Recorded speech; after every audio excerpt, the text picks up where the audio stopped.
Reality of Wrestling, based in Houston, makes its Las Vegas debut on Friday, November 19th at the MGM Grand. That's a historic, where many big fights called home. Those unable to attend in Las Vegas can watch for free on Reality of Wrestling's YouTube channel. If at the show in Vegas, you can meet Booker T and the Boogeyman. Yeah.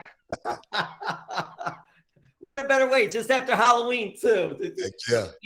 Check it out at www.realityofwrestling.com for more information. And hey, we've had the man himself, Booker T, to talk about this historic event. Thank you so much. Before we get into that, first of all, I have to ask you, Usman or Covington? And got to go with Usman, man. You got to go with the champion. The champion has gotten better since that last fight as well with Covington. Covington been out of the square circle, actually the octagon for 13 months. So we always say time off is your worst enemy. So we're going to see here in about 24 hours. What is it like now being in Las Vegas? Because you're a big MMA guy too. You love the sport. And there have been so many big boxing matches and MMA events. And now we've got Reality of Wrestling there. What was the mindset of going to Vegas? Oh, man, the opportunity presented itself, and, we couldn't pass it up. They say, preparation is the only luck you're going to have. And Reality of Wrestling has been preparing for years to do something. And now we got a chance to do something big in front of the world through our YouTube channel. So we said, hey, man, let's do it. Let's show the world how good Reality of Wrestling talent really is. And we're going to have, I think, like you just said, a historic night, the first of many nights for Reality of Wrestling. This is just setting the hook, man. We plan on catching a big tarpon or something and and doing this thing on the regular, man. And so, Booker T, is this going to be something you're going to go back to Vegas after this, or are you trying to look at other places to go? Is this the start of that? Well, we're a Texas-based company, but now we're in 50 different markets with Reality of Wrestling being seen, throughout the country. So we say, man, let's see exactly, how good my guys really are. So we're gonna, test Vegas waters first, But one thing about the wrestling business, I teach my students that. The audience that you're going to get in Houston and in Dallas and San Antonio, they're going to be different than in New York and Philadelphia and in Vegas. So, guys, we got to, hone our craft. We got to get better. And the only way we're going to get better is show the world, and the world give us feedback. By getting feedback, we know exactly what we got to go out there and do. Or the people are going to say, man, these guys are pretty good. So we're banking on ourselves to go out there and do well, and that's the only thing we got to do is go out there and show up, show the world what we've been working on for years at Reality of Wrestling. When you think of Reality of Wrestling, you have done a very great job, and your staff, your team, in building talent. Tell us about some of the talent that have gone on. I'm going to bring up one, Roxy, who became the Ring of Honor Women's Champion. And, oh, by the way, who is she going against in the finals of the tournament? Yeah. Another Reality of Wrestling alum. Yeah. But tell us about Miranda Alizé, Roxy, and some of the others. You know what? That's what's so cool about Reality of Wrestling. We call ourselves the AAA of professional wrestling. We want to get these guys and these girls ready for that big stage, to know what it's like to work in front of camera, to know what it's like. Man, you got 10 minutes. You got to go out there and make that time. You know what I mean? And if you don't make that time, it could be a problem. So we try to teach our young guys and our young girls the steps. And nobody learned better than Miranda and then Roxy. Roxy was the youngest Reality of Wrestling Diamonds champion in history at 16 years old. And then to be a world champion in ROH at 19 years old. That says a lot about what we're trying to do at Reality of Wrestling, and that is preserve this business more than anything. But let these young guys and these young girls shine, see the world, do what I did, but do it bigger and do it better. And then at the end of the day, bring that young guy or that young girl up, just like I'm trying to do right now at Reality of Wrestling. giving these guys the opportunity on November 19th in just 2 weeks to perform at a very high level in front of the world. And these guys, you may not know them now, but trust me, when it's all over, when the smoke clears and it's all said and done, you're going to be saying, man, those reality of wrestling guys, they're pretty good. Do you think anyone will be doing any spinneroonies at night? Well, I can tell you right now, I won't be doing it in spinneroonies.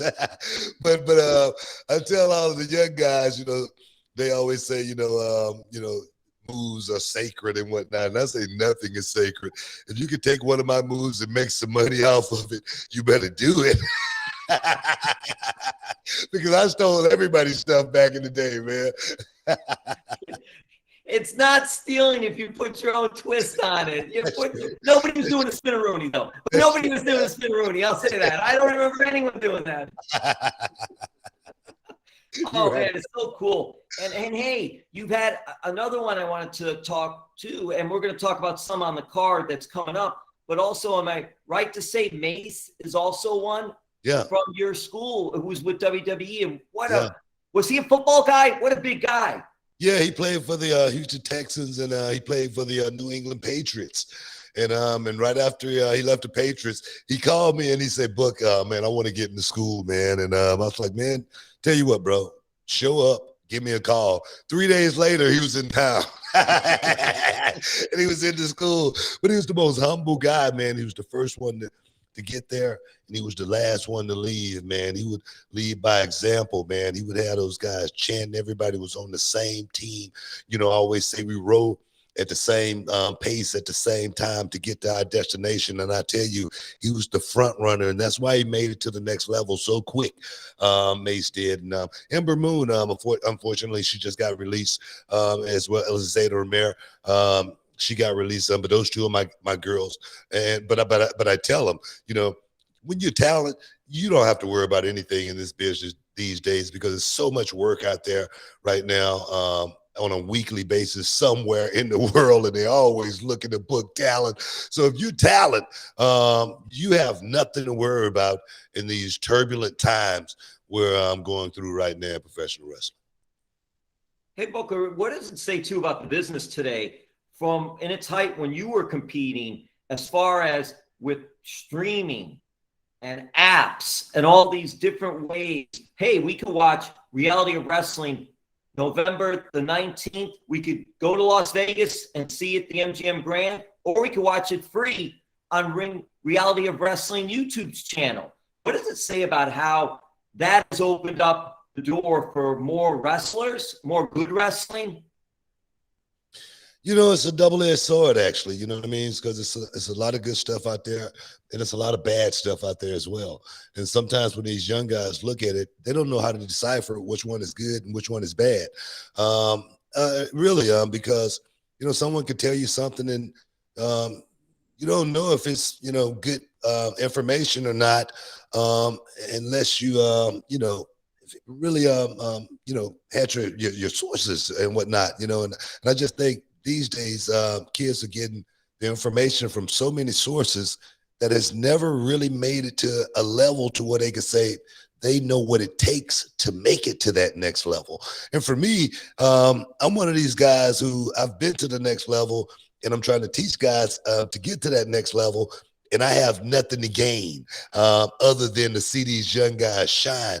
It's not a whole lot of guys out there like myself, but to be able to stream television to the world, and they can see your product and let you know if it's good or bad or not, that's awesome.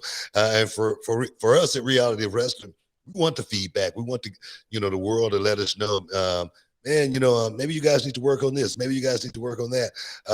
And the thing is, we know we need to work on it. That's why we're showing the world exactly what we got, so somebody can come along with a big check and say, "Hey, man, let me help fuel this thing," But you gotta let people know what you got. You can't sell them an idea. And Reality of Wrestling is definitely not an idea. It's reality. It's reality, and it's something with credibility, and that's important too. And I think for me, watching Reality Wrestling grow and seeing some of the talent that's come out of Reality Wrestling, I wonder, when you first started it, was it was there a challenge for you as a owner, as a trainer, as a coach to break it down to the basics? Because as you've reached the highs of high, but now you're dealing with talent for a lot that are just starting out at the beginning.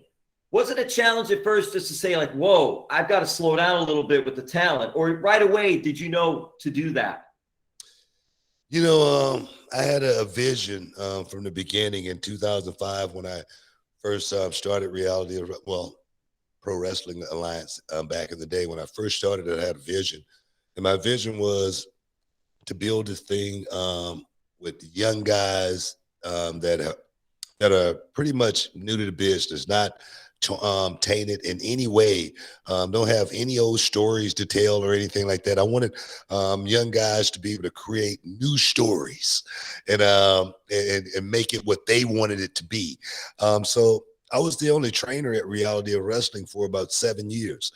I never brought anyone out from outside to help me train, because we at Reality of Wrestling, we teach a science, we teach a philosophy.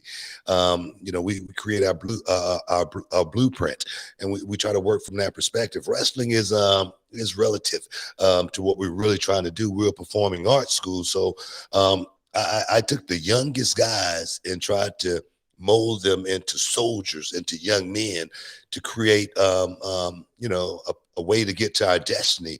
And that was, to perhaps one day, have, perhaps a company. But my thing is, just like the main event on November 19th in 2 weeks, Cameron Cole, Will Allday, the Reality of Wrestling champion.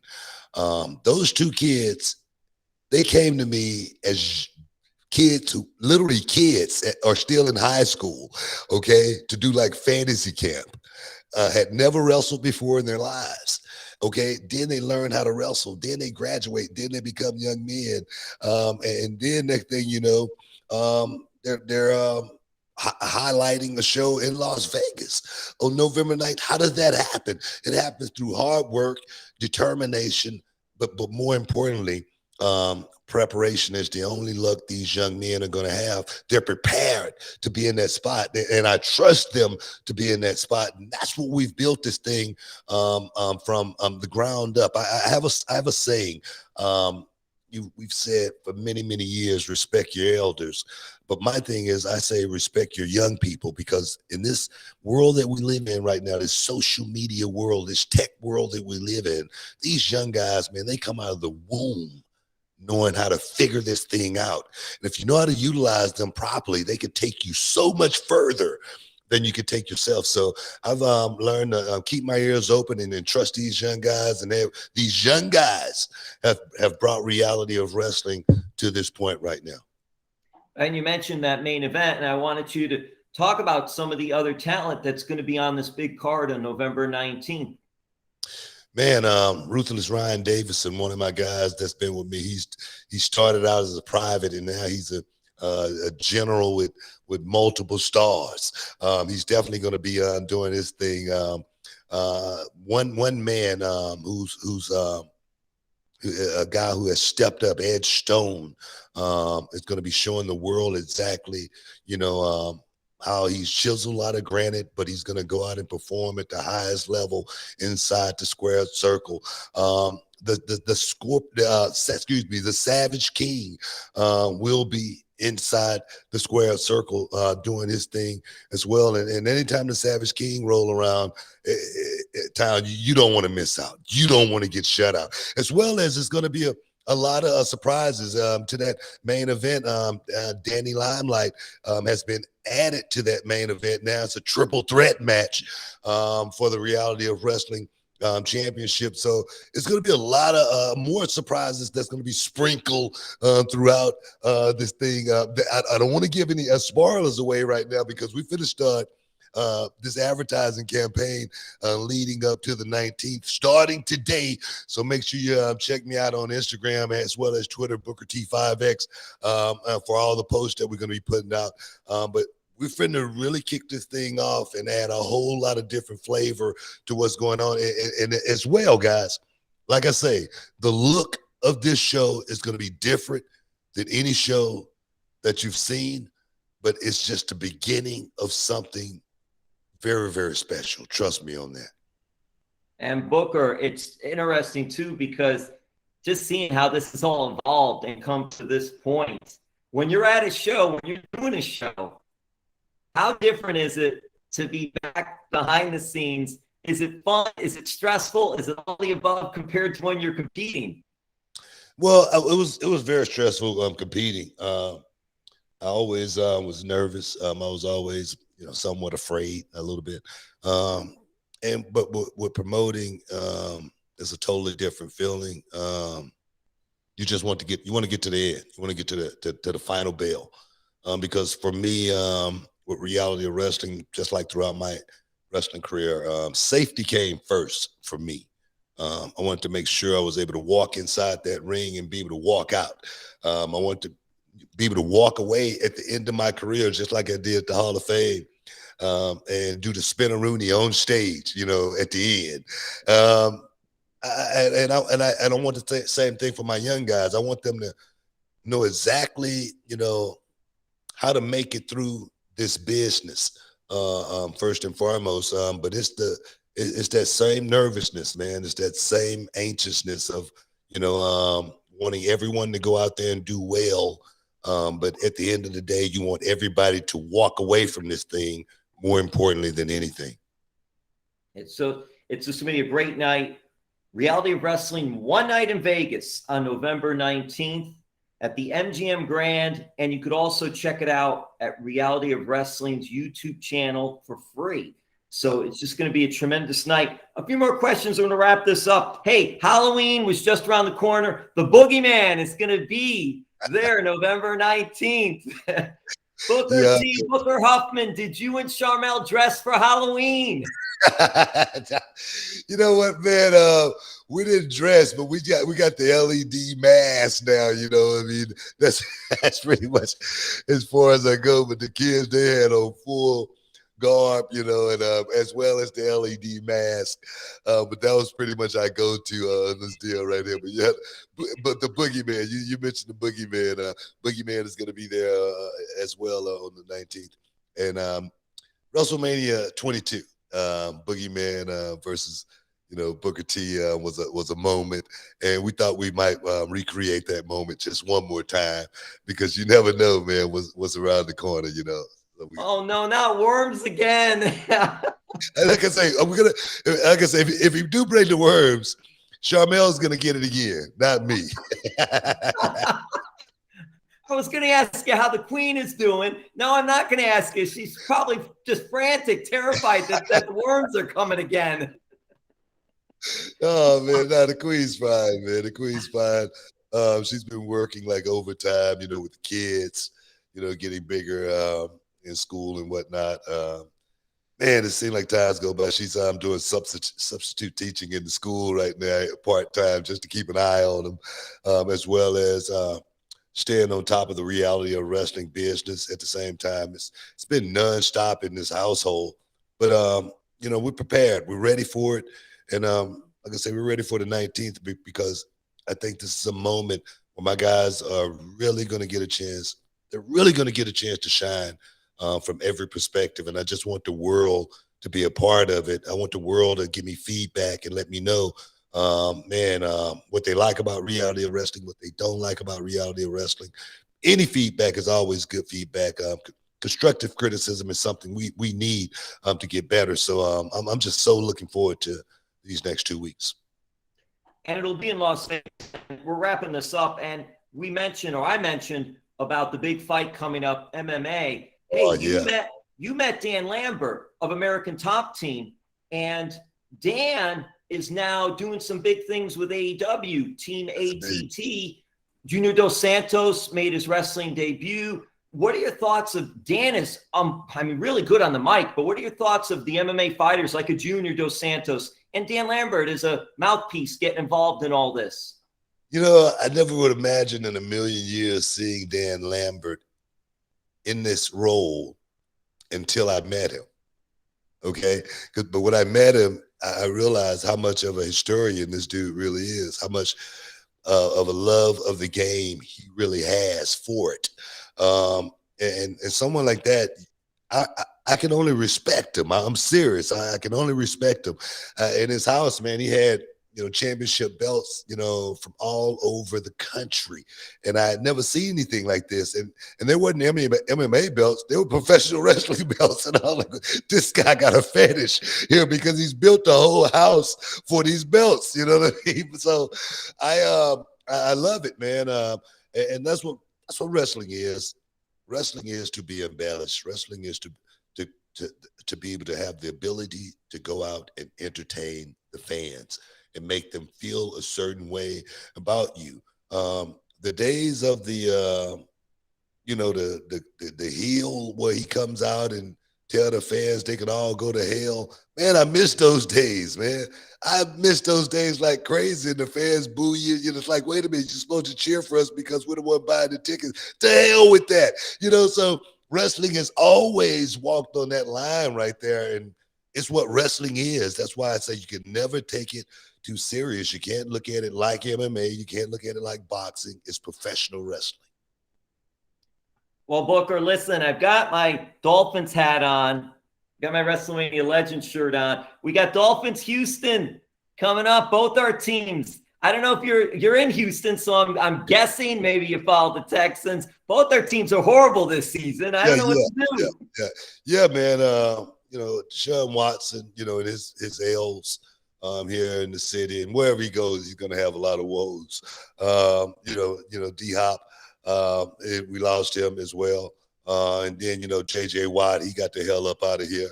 It's like the Titanic here in Houston. So I don't know what you guys like down in Miami, but I'm going to tell you. We're 1-7. We're one win. We lost to Jacksonville. I mean, come on. We're right there with you.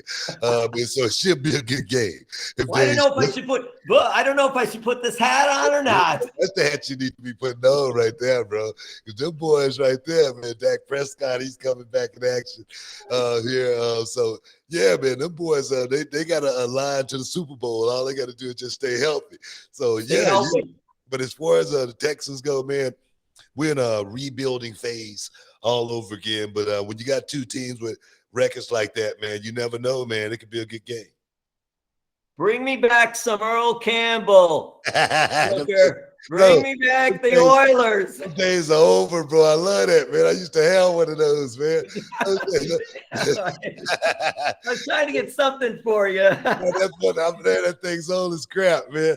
I'm serious. Earl Campbell just destroyed the Miami. He destroyed everybody. He really destroyed the Miami Dolphins, though. I remember Monday Night Football, watching him run for, I think, 1,000 yards against the Dolphins one night. Man, he was one of those guys, if he was a wrestler, we would say throw caution to the wind.